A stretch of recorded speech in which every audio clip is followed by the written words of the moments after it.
दर्शकों, अंतर्राष्ट्रीय शिवरात्रि महोत्सव के दौरान सबसे अच्छा जो सौभाग्य हमें मिलता है वो होता है देवी देवता के दर्शन और उनका आशीर्वाद। तो आज हम आपको दर्शन करवाएंगे शुकदेव ऋषि थट्टा से जो है उनके दर्शन हम करवा रहे हैं। आप सामने रथ देख रहे होंगे और आपको बता दें जो शुकदेव ऋषि हैं वो पोते हैं पराशर ऋषि के, और साथ ही राज परिवार के साथ भी शुकदेव ऋषि का खास नाता है। आपको बता दें इस वक्त राजबेड़े में हम हैं और देवता का एक अलग से यहाँ पर मंदिर है, एक अलग से स्थान बनाया गया है और यहीं पर देवता जो है विराजमान होते हैं। और एक बार कहा जाता है कि राजा ने परीक्षा ली थी शुकदेव ऋषि की और उनको भेंट स्वरूप फिर उन्होंने एक तलवार दी थी। सामने आप देख सकते हैं। क्या वो परीक्षा थी, क्या वो कहानी थी, वो भी हम आपको बताएंगे। हमारे साथ बातचीत के लिए मोहनलाल ठाकुर जी हैं जो कि वजीर हैं शुकदेव ऋषि के। बहुत बहुत स्वागत है ठाकुर साहब आपका। धन्यवाद जी। सर, सबसे पहले यही जानना चाहते हैं कि जो एक परीक्षा ली थी वो क्या परीक्षा थी, उसकी कहानी हम जानना चाहेंगे। काफ़ी वर्षों पहले, सैकड़ों वर्ष पहले यहाँ मंडी शहर के अंदर भयंकर सूखा पड़ा था और सूखा पड़ने की वजह से बीमारियाँ जो है बहुत ज़्यादा लोगों के उसमें जो है हुई थी। तो उस वक्त के जो राजा थे उन्होंने बहुत सारे शायद देवी देवताओं के यहाँ प्रार्थना की होगी और उसमें हमारे जो देवता हैं शुकदेव ऋषि जी, इनके लिए भी उन्होंने प्रार्थना की और बुलावा भेजा कि आप यहाँ मंडी आएँ। और मंडी में जो है भयंकर सूखा पड़ा है और इससे बीमारियाँ बढ़ रही है। तो बारिश काफ़ी समय से नहीं हो पा रही थी। तो उन्होंने यहाँ पुकार के जब मंडी में देवता जी पहुँचे और उन्होंने पुकार किया और देवता ने पुकार को जो है स्वीकार किया। उसके बाद यहाँ बहुत ज़्यादा फिर बारिश हुई और उसके बाद बीमारी से भी राहत मिली और सूखे से भी राहत मिली। और उस वक्त के राजा साहब ने हमारे देवता को इनाम स्वरूप खंडा, जिसको हम तलवार भी कहते हैं, खंडा जो है वो प्रदान किया गया इनाम स्वरूप। और ये जो खंडा है ये हमारे, आप देख सकते हैं, देवता जी के साथ जो ये कंटिन्यू ये खंडा रहता है और ये वर्ष में एक बार ही खुलता है। जो हमारे शिवावतार में राजेश्वरी माता कांडी कटाशनी जी हैं, उनका एक शिवा कुरनू मेला लगता है दिसंबर महीने में, और उस महीने में ही, उस मेले में ही ये खंडा खुलेगा। उसके बाद वहाँ खुलेगा और वहीं पे ये बंद होगा। तो ये राजा जी ने जो है ये इनाम स्वरूप ये खंडा हमारे देवता जी को उस दौरान भेंट किया था। जबकि देवता अगर कहीं जाते हैं तो ये साथ में ही तलवार मतलब साथ में ही जाती है, पर खुलेगा नहीं, खुलती कहीं नहीं है। खुलती कहीं नहीं है और ये साथ ही रहेगा, देवता के साथ ही, जाते वक्त भी और आते वक्त भी। जहाँ भी जाएंगे, जब देवता अपने मंदिर से निकलेंगे तो ये साथ ही निकलेंगे, खंडा भी साथ निकलेगा और फिर वापसी पर भी साथ ही होगा। मोहनलाल जी, अभी भी जैसे कई बार सूखा पड़ता है या बारिश नहीं होती है तो क्या वहाँ के जो लोग हैं वो देवता से बारिश के लिए प्रार्थना अभी भी करते हैं? हाँ बिल्कुल। ये सिर्फ हमारे वहाँ अपने गांव के ही देवता नहीं है, मगर हमारा जो पूरा इलाका बदार का देवता है और सभी हमारे बदार के वासी समय समय पर जैसे भयंकर सूखा पड़ता है और उनके पास पुकार करते हैं, आते हैं, मंदिर में आते हैं। और सबसे ज़्यादा जो हमारे कटाशनी माता के जो हमारी कमेटी है और वहाँ के जो देवड़ू साथी हैं, उनका जो है वो लगातार वहाँ आना जाना रहता है, खासकर बारिश के लिए। और समय समय पर जैसे जैसे पुकार होती आई तो बारिश होती आई है वहाँ पे। राज परिवार के साथ क्या संबंध है शुकदेव ऋषि का? हमने काफ़ी वर्षों से हम भी कवरेज करते हैं तो ऋषि को हमने देखा है कि एक तो जिस दिन कमरूनाग जी आते हैं उस दिन शुकदेव ऋषि भी शिवरात्रि के लिए पहुंच जाते हैं छोटी काशी मंडी। और यहाँ पर अगर हम स्थान की बात करें तो ये राजबेड़े में ही ठहरते हैं। तो क्या ये कनेक्शन क्या है राज परिवार के साथ? देखिए,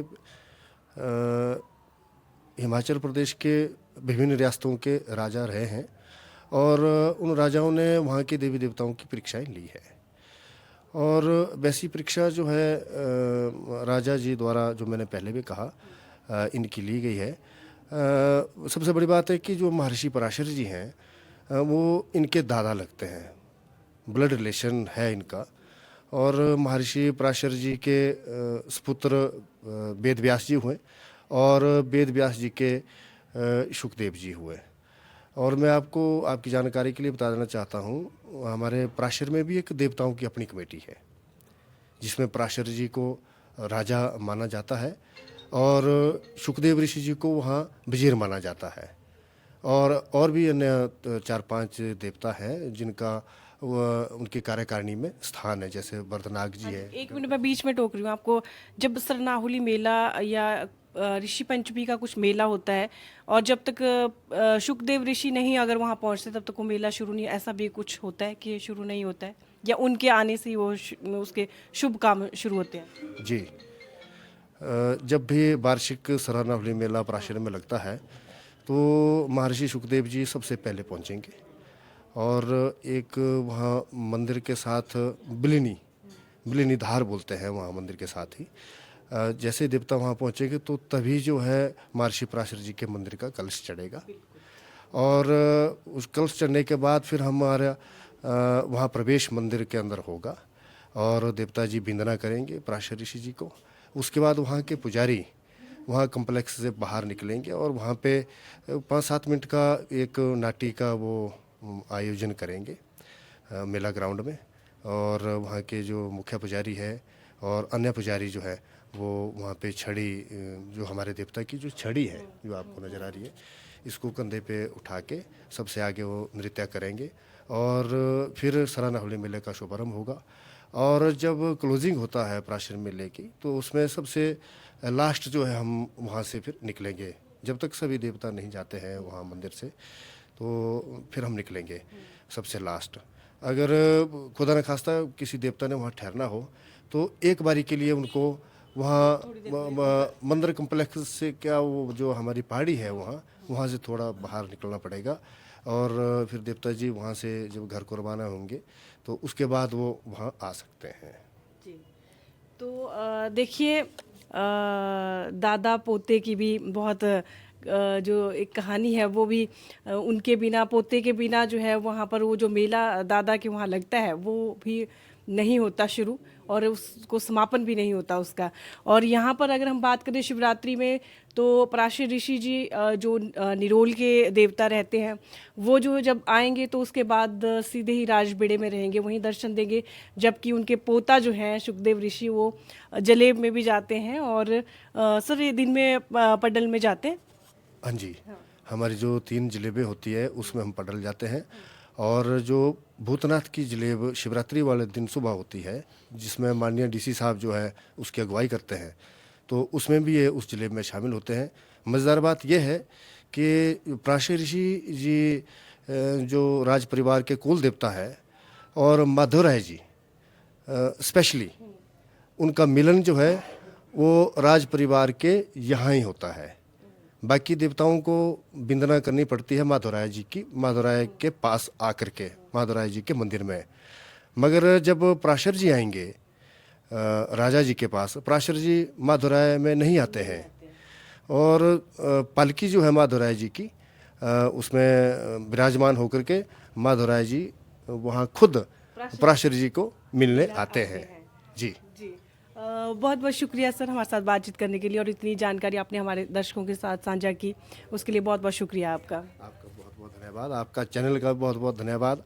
आप समय समय पर हमारे देव संस्कृति को और हमारी पहाड़ी संस्कृति को समय समय पर आप हमारे दर्शकों तक, हमारे श्रद्धालुओं तक, हमारे देश में, हमारे विदेशों में पहुँचाते रहते हैं और उम्मीद है आप आने वाले समय में भी इसी तरह से आगे बढ़ते रहेंगे, आगे इससे बेहतर काम करते रहेंगे। धन्यवाद। यह कार्यक्रम प्राउडली स्पॉन्सर्ड है रिफ्रेश मैट्रेस द्वारा। रिफ्रेश मैट्रेस लेकर आया आपके लिए रिफ्रेश मैट्रेस एक्सचेंज मेला। कोई भी अपना पुराना मैट्रेस लाएं, चाहे किसी भी कंडीशन में हो, पुराना हो या ब्रांडेड हो, नॉन ब्रांडेड हो, और अपने घर ले जाएं एक नया मैट्रेस। आपको बता दें कि इस एक्सचेंज मेले में आपको मिल रहा है 2500 से लेकर 30,000 रुपए तक का एक्सचेंज बेनिफिट।